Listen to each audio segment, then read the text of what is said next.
ناظرین کرام السلام علیکم ورحمۃ اللہ وبرکاتہ۔ میں ہوں آپ کا میزبان منور سلطان، اور آج میرے ساتھ موجود ہیں انتہائی اہم شخصیت، ملک کے نامور عالم دین اور all India Muslim personal law board کے صدر استاد گرامی حضرت مولانا خالد سیف اللہ رحمانی صاحب۔ آج ہم ان سے بات کریں گے ملک کے حالات کے تناظر میں، اور خاص طور پہ بورڈ کا جو دائرہ کار ہے اس میں بورڈ کیا کچھ کرنے کا پروگرام رکھتا ہے، اس سلسلے میں ہم بات کریں گے۔ مولانا خیر مقدم، اپنے وقت دیا۔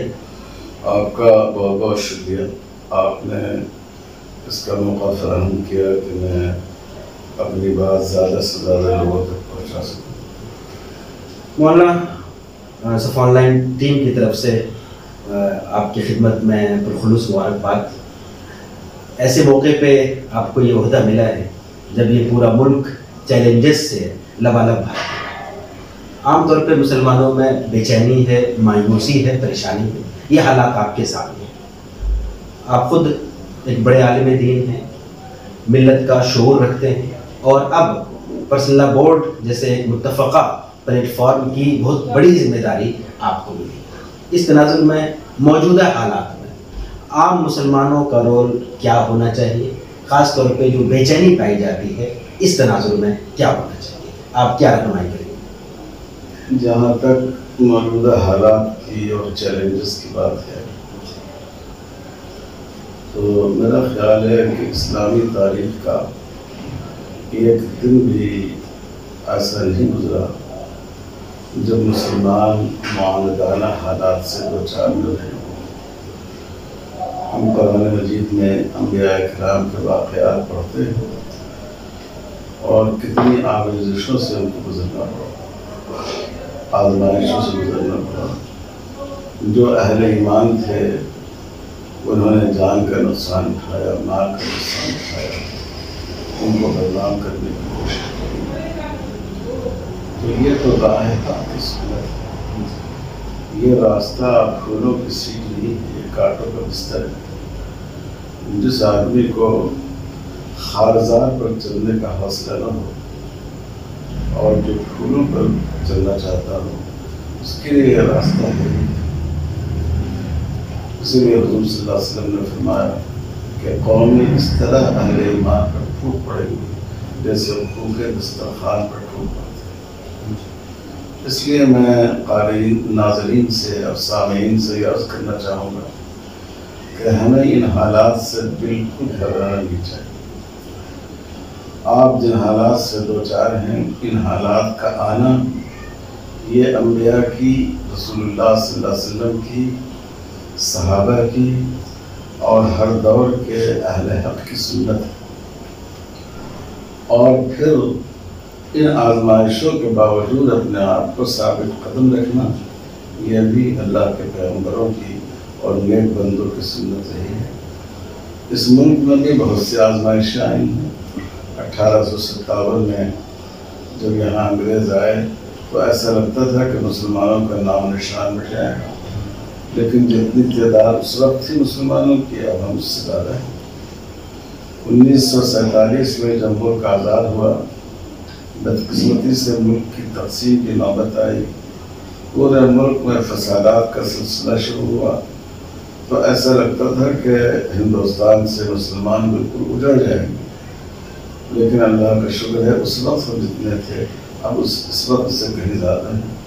ہمارے تعلیمی ادارے بڑھے، ہمارے دینی ادارے بڑھے، ہماری تنظیموں نے آگے بڑھ کر کام کیا۔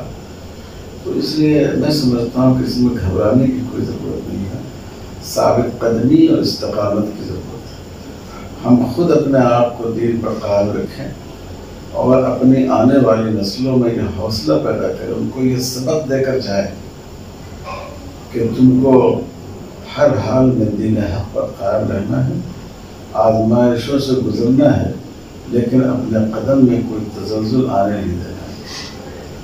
مولانا، آپ بورڈ کے مختلف مرحلوں سے گزرے، اس سے پہلے آپ سیکریٹری تھے، اس کے بعد نئے سیکریٹری بنے، اور اب الحمدللہ صدارت جیسا مقام ملا ہے۔ گویا آپ بورڈ سے بہت قریب سے واقفیت رکھتے ہیں۔ دوسری طرف ملک کے حالات ہیں، تو اس تناظر میں بورڈ کی طرف سے مسلم مسائل کو حل کرنے کے لیے اب کیا رول ہوگا, کیا حکمت عملی ہوگی؟ دیکھیے اس میں کوئی شبہ نہیں کہ ہمارے بزرگوں نے بہت پہلے سے مجھے بورڈ کے قافلے میں شریک کیا. حضرت مولانا منت اللہ صاحب رحمۃ اللہ علیہ نے 80 کی دہائی میں شاید اب میرے اتنا قدیم کوئی رکن بورڈ میں ہو, اور پھر مجھے عاملہ کا رکن بنایا گیا, پھر سیکریٹری بنایا گیا, پھر کاغذات جنرل سیکریٹری بنایا گیا, پھر جنرل سیکریٹری بنایا گیا, مختلف کمیٹیوں کا کنوینر یا رکن بنایا گیا, اور اب جو یہ بورڈ کی سب سے اعلیٰ ترین ذمہ داری ہے ہمارے دوستوں نے وہ بھی مجھ سے متعلق کر دی ہے.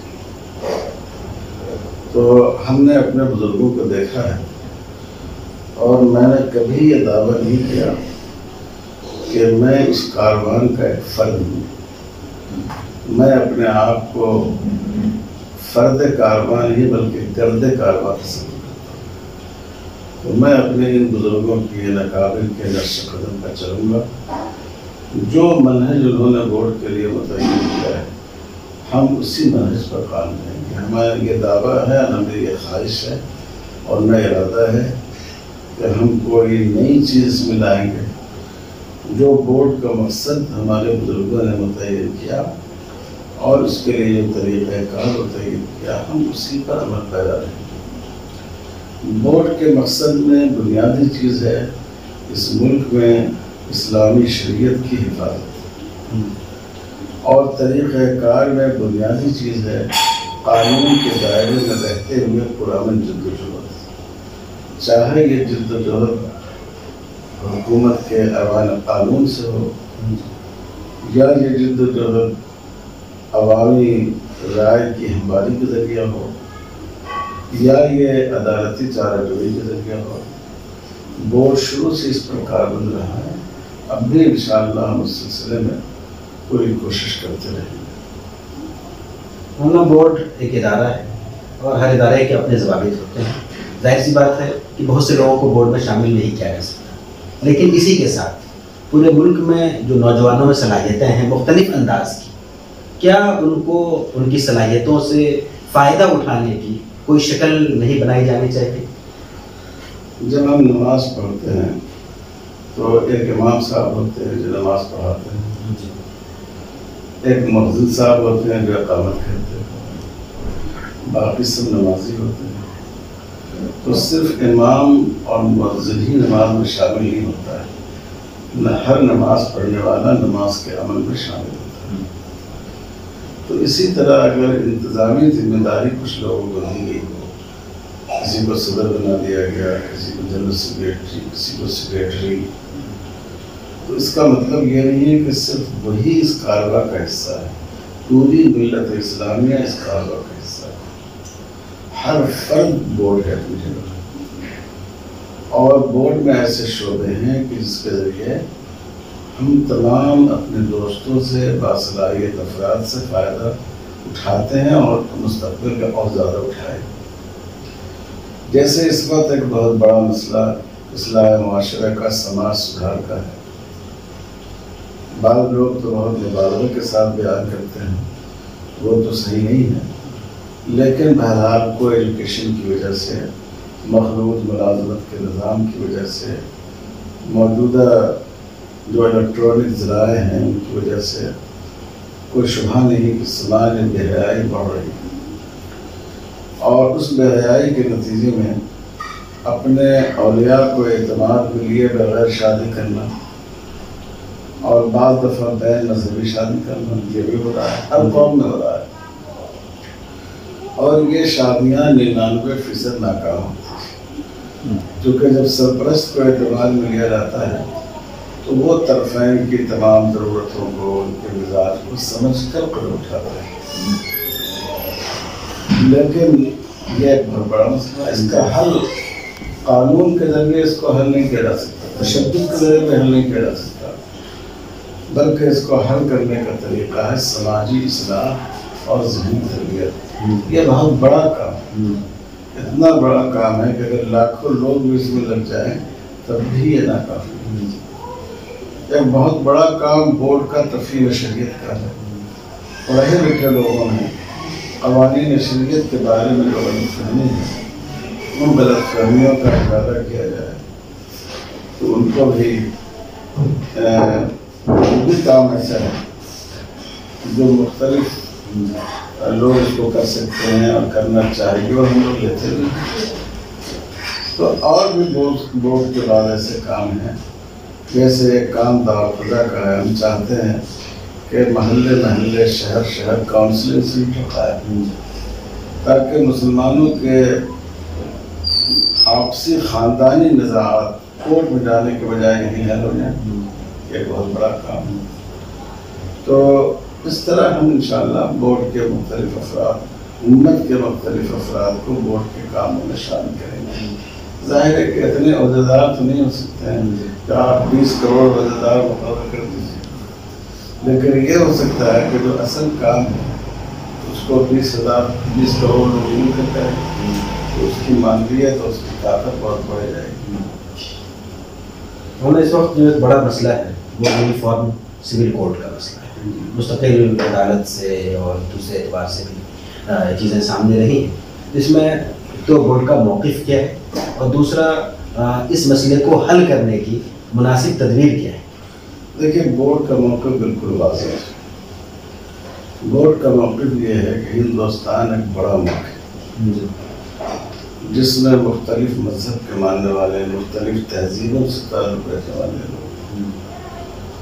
ایسے ملک میں پرسنل لا کے معاملے میں ایک ہی پرسنل لا کو سب پر لاگو کرنا نہ اس کا کوئی فائدہ ہے نہ اس میں کوئی معقولیت ہے اور نہ یہ ملک ہے.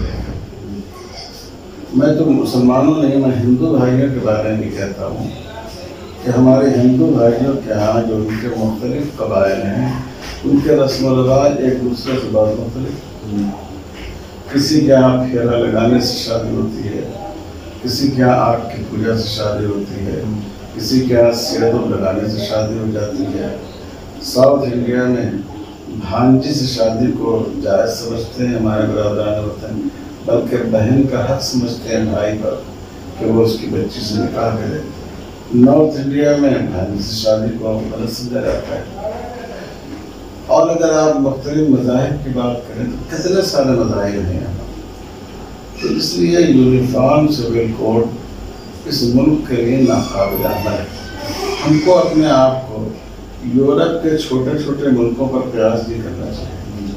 اگر ہم کو مثال دیکھنی چاہیے تو امریکہ کی مثال دیکھنی چاہیے کہ امریکہ میں ہر اسٹیٹ کا الگ الگ پرسنل لا ہے اور ایک ہر اسٹیٹ کو اپنے اپنے اس کے مطابق عمل کرنے کی اجازت ہے. ایسا بھی ہوتا ہے کہ ایک اسٹیٹ میں پولیگمی کی اجازت نہیں ہے، دوسرے میں ہے تو وہاں جا کر دوسری شادی ہو جائے. تو ہندوستان جیسے بڑے ملک میں جس میں مختلف مذہب، مختلف کلچر، مختلف زبان کے بولنے والے، مختلف رسم و رواج، کشمیر گرام لوگ رہتے ہیں، یونیفارم سول کوڈ ناقابل عمل ہے. اور بعض لوگ یا حکومت یہ کہتی ہے کہ اس سے قومی یکجہتی پیدا ہو. یہ بالکل غلط ہے. دنیا میں 2 بڑی جنگیں عظیم ہوئی، سب کو معلوم ہے. ان دونوں جنگوں کے دونوں فریق کا پرسنل لا ہے. جتنا تشدد ان جنگوں میں ہوا نہ اس سے پہلے کبھی ہوا نہ اس کے بعد کبھی ہوا. ایران اور عراق میں 10 سال جنگ ہوتی رہی، دونوں کا پرسنل لا ایک تھا. تو اس لیے یہ سمجھنا کہ سول کوڈ اگر ایک کر دیا جائے، پرسنل لا ایک کر دیا جائے تو اس سے قومی یکجہتی پیدا ہوگی، غلط ہے. اور بورڈ کا اس سلسلے میں موقف یہی ہے کہ جو حکومت کے سنویدھان میں جو بات کہی گئی ہے کہ ہر فرد کو اپنے مذہب پر عمل کرنے کی آزادی ہوگی، اس کو قائم رکھا جائے. ہم اس کے لیے عدالتی چارجوئی سے کام لے رہے ہیں. ہم نے گورنمنٹ کے ذریعے بھی کوشش کی ہے اور پھر جب اس کے لیے مناسب ماحول آئے گا تو ضرور کوشش کریں گے. اور جہاں ضرورت ہوگی ہم اس کے لیے عوامی تحریک چلائیں گے. ہم اس کے لیے لوگوں کی ذہن سازی بھی کر رہے ہیں اور اور بورڈ اس سلسلے میں جو ہندوستان کی دوسری اقلیتیں ہیں یا اپوزیشن جماعتیں ہیں ان سے بھی رابطہ کر کے اس مسئلے کو حل کرنے کی، ان کے ذہن کو ہموار کرنے کی کوشش کر رہا ہے۔ تو ایک چھوٹا سا سوال یہ بھی ہے کہ بورڈ میں خواتین کی شمولیت پہ اکثر سوال اٹھتا رہا ہے۔ اس سے پہلے خواتین کی کمیٹی تھی، ونگ تھی، پھر خبریں آئیں کہ اس کو تحریر کر دیا گیا۔ اب کیا پوزیشن ہے اور خواتین کی شمولیت کا کیا نظام ہے؟ میں سمجھتا ہوں کہ جتنی مسلم تنظیمیں ہیں اس میں مسلم پرسنل بورڈ واحد تنظیم ہے جس کے دستور میں یہ بات ہے کہ اس میں کم سے کم 30 خواتین ضرور لازمی طور پر بورڈ کے رکن ہونا ہے، اور کبھی بھی خواتین ونگ کو تحریر نہیں کیا۔ یہ جھوٹ ہے، دھوکہ ہے، اور غلط طور پر بعض لوگوں نے اس طرح کی باتیں اڑائی ہیں۔ ہمیشہ سے شعبہ خواتین قائم رہا ہے۔ عاملہ کے مشورے کے بعد اور اس کے لیے کمیٹی بنی، اس کمیٹی کے غور و خوض کے بعد اب اس کو زیادہ فعال کیا گیا ہے۔ پہلے صرف ایک خاتون کنوینر تھی، پورے اختیارات انہیں کے ہاتھ میں تھے اور وہی کام کرتی تھی، یا جو ان کی ہم مزاج بہنیں ہوئی ان کو انہوں نے ساتھ لے لیا۔ اب بورڈ کی جتنی ذیلی کمیٹیاں ہیں سب میں خواتین، دارالخدا کمیٹی میں ہیں، اصلاح معاشرہ کمیٹی میں ہیں، تفہیم شریعت کمیٹی میں ہیں، لیگل کمیٹی میں ہیں، اور جو بورڈ کا شعبہ خواتین ہے اس میں ایک کنوینر کل ہند بنائی گئی ہے، لیکن ان کے تحت ملک کو 4 زون میں تقسیم کر کے ہر زون میں ایک کنوینر ہے اور ان کے ساتھ جوائنٹ کنوینر ہیں، اور جتنی بورڈ کی خواتین ارکان ہیں ان میں سے بیشتر ان کو اس ونگ میں شامل کیا گیا ہے۔ تو حقیقت یہ ہے کہ اس کو زیادہ فعال بنایا گیا۔ آپ کو میں بتاؤں پچھلے 3 مہینے میں خواتین کے ونگ نے اصلاح معاشرہ اور تفہیم شریعت کے موضوع پر 60 سے زیادہ پروگرام کیے ہیں ملک کے 6-7 ریاستوں میں۔ اس لیے یہ بالکل افواہ ہے اور غلط بیانی ہے کہ شعبہ خواتین تحریر کر دیا گیا، اس کو زیادہ مضبوط کیا گیا، اس کو زیادہ باضابطہ بنایا گیا، اس کی نمائندگی کو بڑھایا گیا۔ ایک آخری سوال، آپ کی اپنی شخصیت، آپ کی شہرت اور آپ کے بارے میں یہ تصور کہ آپ حالات کا گہرائی سے مطلب واقفیت رکھتے ہیں، تجزیہ کرتے ہیں اور مستقل رہنمائی کی، دوسری طرف ملک کے حالات، ان دونوں اگر سینریوں کو سامنے رکھیں تو جو لوگوں کے توقعات ہیں بورڈ سے متعلق، آپ اس کو کس طرح پورا کرنے کی کوشش کریں؟ دیکھیے، یہ تو آپ حضرات کا حسن ذہن ہے جو آپ ہمارے بارے میں رکھتے ہیں کہ میں بہت زیادہ حالات کا شعور ہے، لیکن جہاں تک توقعات کی بات ہے تو اس سلسلے میں یہ عرض ہے کہ کسی بھی ادارے سے اس کے مقصد کے مطابق توقعات رکھی جاتی ہے۔ اگر آپ نے ایک دینی مدرسہ قائم کیا اور لوگ آپ سے یہ توقع رکھیں کہ یہاں سے ڈاکٹر بھی تیار ہوں گے، اور آپ نے ایک میڈیکل کالج قائم کیا اور لوگوں کو یہ امید ہو جائے کہ یہاں سے اچھے انجینئر اور اچھے لائر پیدا ہوں گے، تو ظاہر ہے کہ یہ توقع ہی غلط ہے۔ تو جو ادارہ جس مقصد کے لیے قائم ہو اس مقصد کو سامنے رکھتے ہوئے توقعات قائم کرنی چاہیے۔ مسلم پرسنل لاء بورڈ ملت کی تمام تنظیموں کا ایک وفاق ہے، مسلکوں کا ایک وفاق ہے۔ اس کا تجربہ پہلے بھی کیا گیا تھا بورڈ کے قیام سے پہلے، مگر وہ کامیاب نہیں ہو سکا۔ اس لیے کامیاب نہیں ہو سکا کہ اس کے ایجنڈے میں پھیلاؤ تھا، تمام مسائل اس میں لیے گئے تھے، تو تنظیمیں ایک دوسرے سے مربوط نہیں رہ سکی۔ اس تجربے کو سامنے رکھتے ہوئے ایک محدود ایجنڈے کے ساتھ بورڈ کا قیام ہو آیا، اور وہ ایجنڈا ہے قانون شریعت کا تحفظ۔ اس کے لیے مثبت طریقے بھی اختیار کیے گئے ہیں، جیسے اصلاح معاشرہ، جیسے تفہیم شریعت، جیسے دارالخدا۔ اس کے لیے دوسرا طرز بھی اختیار کیا گیا ہے، جیسے حکومت کو توجہ دلانا، جہاں ضرورت ہے احتجاج، عدالتی چارہ جوئی، تو یہ دونوں پہلوؤں سے بورڈ کام کر رہا ہے. ہم اسی کو اور زیادہ بہتر بنانے کی کوشش کریں گے، لیکن طریقہ کار یہی ہوگا. بورڈ کا جو اصول ہے کہ ہم قانون کے دائرے میں اور پرانے طریقے پر کام کریں گے، اور مقصد بھی یہی ہوگا کہ بورڈ کا مسئلہ ہے. بہت شکریہ، جزاک اللہ. ناظرین، آپ دیکھ رہے تھے صفا آن لائن یوٹیوب چینل، اور میرے ساتھ موجود تھے اس وقت حضرت مولانا خالد صفی اللہ رحمانی صاحب. بورڈ سے متعلق اور ملک سے متعلق مختلف اہم موضوعات پہ مولانا کے سامنے سوالات رکھے گئے، اور آپ نے جو جوابات دیے وہ ہم سب کے لیے سوچنے، سمجھنے اور غور و فکر کرنے کے لیے. آپ سے گزارش ہے کہ اس پیغام کو دور تک پہنچائیے، دوسروں تک پہنچائیے، تاکہ یہ پیغام زیادہ سے زیادہ لوگوں تک پہنچ سکے. اسی کے ساتھ ہمیں دیجیے اجازت. اللہ